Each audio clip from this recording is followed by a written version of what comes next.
We're ready when you are, sir. All right, I have Lightner Whitmer. He's in the book on page 268 and 269. Mainly talks about his major contribution, which was clinical psychology in the beginning of that. He was born in 1867 to David and Catherine. His first name was actually David Jr., and then he just kind of went by his family name as Lightner, and he didn't legally change his name to Lightner until he was age 50.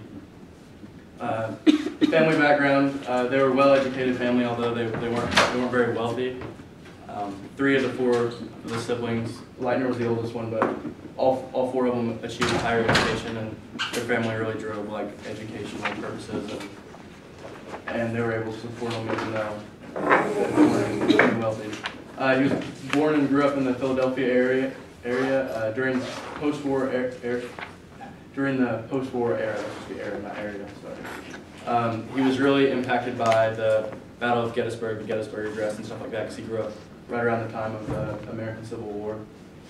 In 1880, he enrolled in the Episcopal Academy of Philosophy.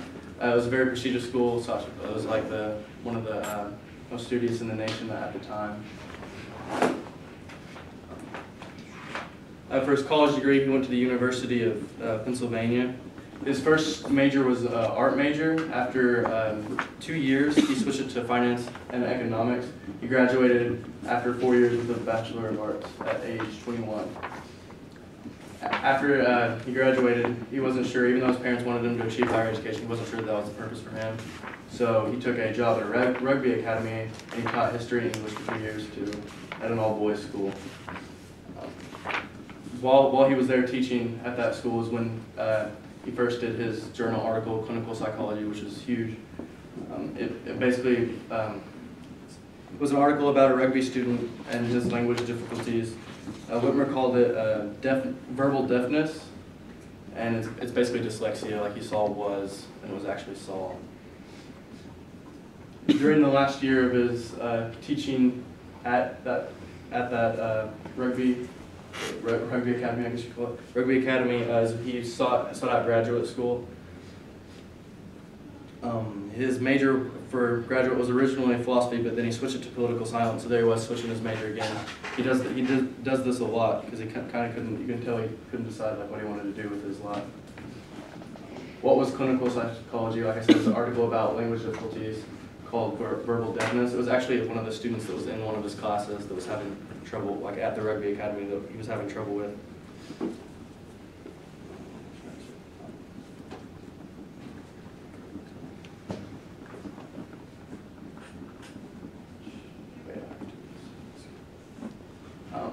Shortly after graduate school, he heard about James Cattell starting a psychology lab on campus in experimental psychology.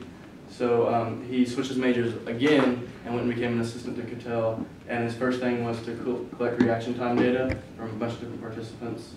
In 1890, Cattell left to get a higher paying job at University of Columbia. And then Whitmer took over his job and started running the experimental lab after that. Shortly after taking over the lab, Whitmer then decided to go overseas and get his PhD under William in Germany. Again, he's changing his mind again. He graduated with his PhD in 1893. He came back to the States and worked at Pennsylvania University again to lecture in experimental psychology. He had a major disagreement with Musterberg, who actually also studied under one. Basically, Whitmer wanted psychology outside of psychiatry, like without medical, to like help and like I don't know, establish like more help for the mentally ill. And Musterberg felt it was more important that it stay with inside the medical realm of things.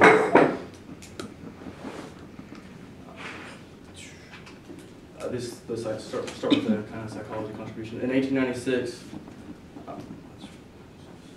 a 14-year-old boy was referred to Whitmer that had a peculiar spelling problem, and he began to work with him through a bunch of different steps. Like the screen says, this is important because it's like the first big thing in like clinical psychology and just like beginning the steps to like helping people process.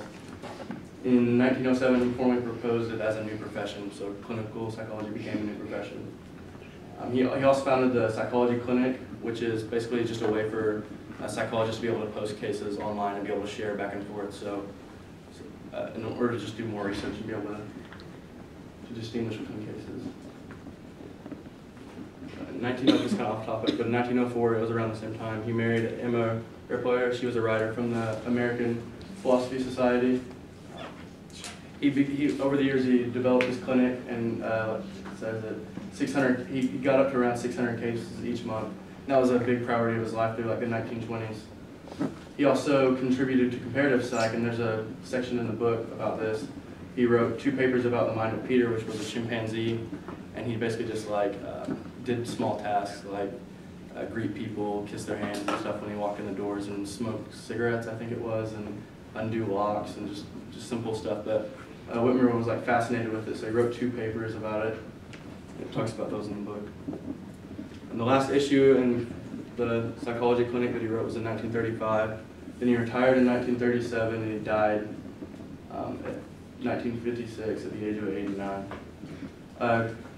Clinical psychology, I mean, that's the title of the section in the book, and that was by far like his most important contribution to what he did throughout psychology. A biblical reference, Deuteronomy 14:28-29. I'm just going to read it real quick. It says, "At the end of every 3 years, bring all the tithes of that year's produce and store it in your towns, so that the Levites and the aliens, the fatherless and the widows who live in your towns may come and eat and be satisfied, so the Lord your God may bless you in all the work of your hands." Basically, it's saying like, take care of the broken, take care of the people who can't take care of themselves.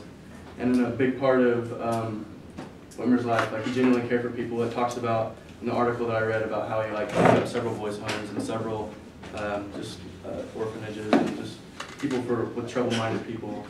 And he has a soft spot for broken people, and you see this a lot in the New Testament, which is Jesus' life. As you know, he had a soft spot for the broken.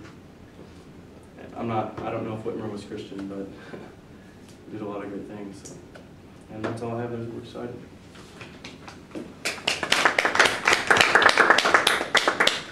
For those of you that are taking notes, if you didn't get something of what he said that you need to put on your notes, please ask him now to add to it so you can get full credit. Yes, Madison. So did he end up getting his PhD in experimental psychology, or what did he do? I think it was philosophy. Okay. Underwood. Yeah. I think sometimes that was kind of the way that you got your PhD. You did it in philosophy, but you might specialize in like philosophy of clinical psychology, so to speak, which is really what a PhD stands for.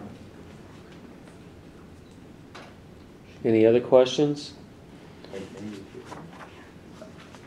The whole idea of him being caring, Hergenhan includes them into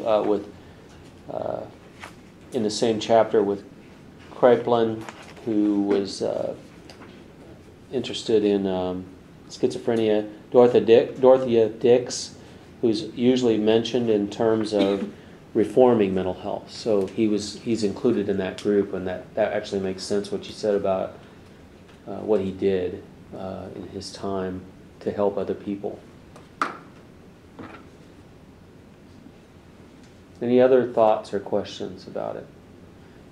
Boy, it wouldn't be bad to have on your resume that you invented clinical psychology, so to speak. I mean, he brought it into the forefront. And if you look now, that is the probably number one field in psychology, the most sought after. Okay? Give him another hand, guys.